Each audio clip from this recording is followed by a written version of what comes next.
Il y a des avantages d'ordre linguistique. Nous avons en Afrique des langues dites à classe.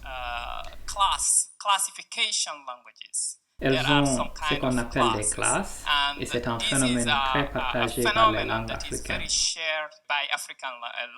Les classes nominales sont une espèce de division des mots d'une langue en fonction de ce que ces mots représentent.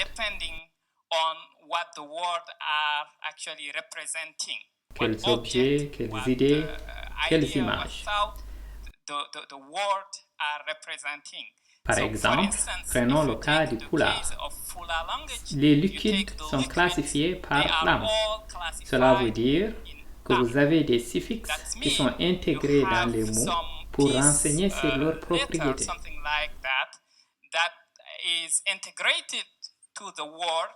Par exemple, si je veux nommer l'eau, je dirai ndiam. Et le am est là pour dire ceci est un liquide. Je dirais aussi kosam pour le lait, etc.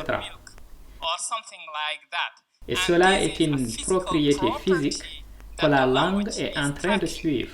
Et vous avez aussi, quand il s'agit d'un objet unidimensionnel, là ce sont des mathématiques, c'est la géométrie. Quand vous avez donc les objets unidimensionnels qui sont caractérisés par leur longueur, par exemple la route, ou le poil, ou encore la ficelle, toutes ces choses sont classifiées en pulaar par ngol. Pour la route, vous direz la wol. Vous avez le ol, qui veut dire l'objet est caractérisé par sa longueur. Vous avez cela pour, par exemple, les choses caractérisées par leur étendue. Les objets tridimensionnels aussi, c'est-à-dire qui ont la capacité de contenir en leur sein d'autres objets, comme la salle, le ventre, la bouteille. Ceux-là sont classifiés par ndou. Et j'aimerais juste vous proposer une expérience de pensée. Vous avez juste à y penser pour la faire.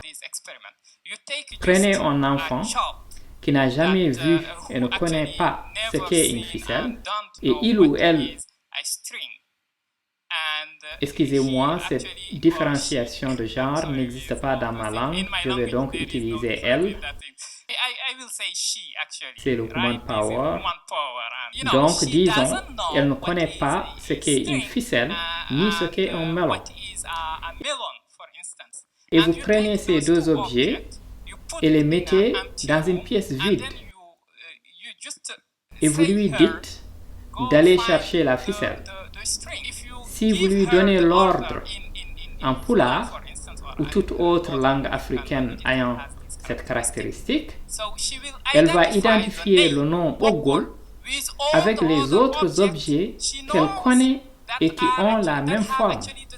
Elle peut ainsi discriminer entre les deux objets sans savoir à l'origine ce que ces derniers étaient. Elle obtient l'intuition, l'image mentale de l'objet avec juste le nom.